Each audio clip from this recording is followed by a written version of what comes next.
Happy Friday, everybody. This is Rusty Anderson with MPS EdTech Department, and today I'm going to talk about Turnitin.com. Turnitin is a service where we used to have to go through a series of steps to even get to where they were logged into my class, and I had to log in externally to Turnitin.com. They had to have a class ID, enrollment key, select a question, and they'd forget all this stuff. They'd never be able to log in. So we have this built into Turnitin.com is built into Canvas, excuse me. So we added an assignment here, and I remember in third grade we had to write an essay on a famous person. So third grader writing an essay. I had no idea what all information I could include in an essay, but I knew a few facts about the baseball player Lou Gehrig. So I thought, okay, I'll write about him. And I got out the encyclopedia. I went to Wikipedia when I was in third grade. It's true. And I collected facts about Lou Gehrig and pasted them in and submitted it. But as you make this assignment, what we need to do is not skip the plagiarism review. It's going to sneak right by you, and you're going to be down here in assignment, due dates and everything. But plagiarism review, this is where we select Turnitin, and some of your options here.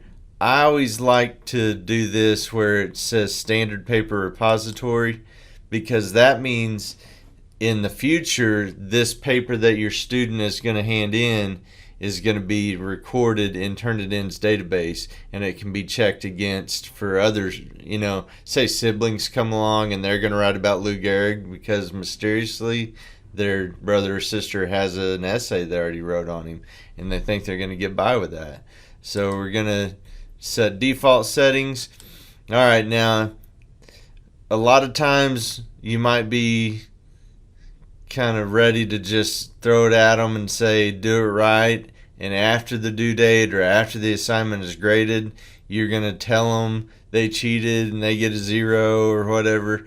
But if you select immediately, this gives the student a chance to correct what they have plagiarized, and it's going to show them a percentage of what their essay came from the internet, and it gives them the exact websites, and so they're going to know you're on to them, and it's going to hopefully make them go back and make changes and resubmit. That's what we want them to do. Make those mistakes while they're still under our eyes before they go on to college and get kicked out, or horrible things happen to them.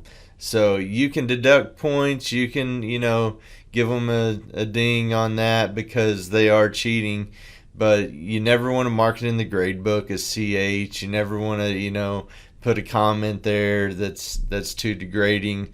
You just might want to note that they had to redo it due to plagiarism or something. Keep it light, and you probably won't have any problems from parents. Okay, we're going to save this.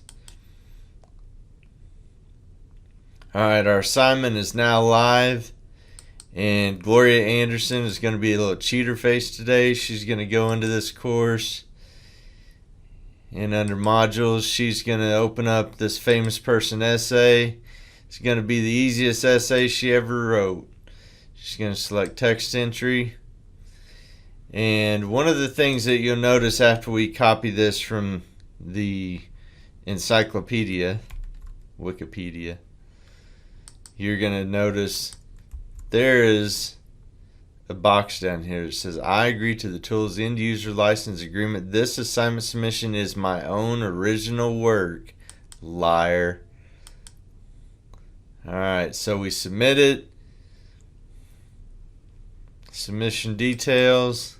Let's see what it tells us. Alright, in this submission report, we have to click on this little guy, and if you notice in the bottom left corner it says Originality Report for this submission. We click on that, and it takes us to Turnitin's handy dandy plagiarism checker. And 81% of this essay is matched to Wikipedia. So certain things like the citations are kind of left out, but you can tell obviously with all the highlighting going on, this paper is plagiarized. There's no doubt about it. And besides the fact that we left all the hyperlinks in, so that's a huge red flag.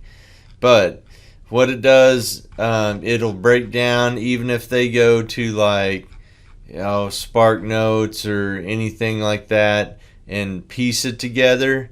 It will show you the pieces that came from certain websites, and it will obviously show you like this in this same fashion, where they cheated, what information was theirs, and what was directly taken from a website.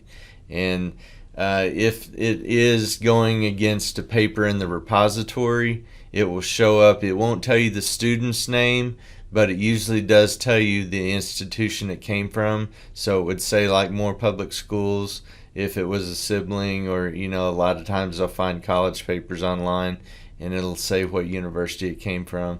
But you will have that information, and all you have to do is click this. It comes from all the different places they found information, and that's the links. That's the information that was quoted in Wikipedia. Alright, they didn't have that when I was in 3rd grade, I can tell you that much. Alright, hope you learned something from this. Hope you can use it. Have a happy Friday. Have a good weekend. Email EdTech at Morris Public Schools, edtech@morrisschools.com if you have any questions.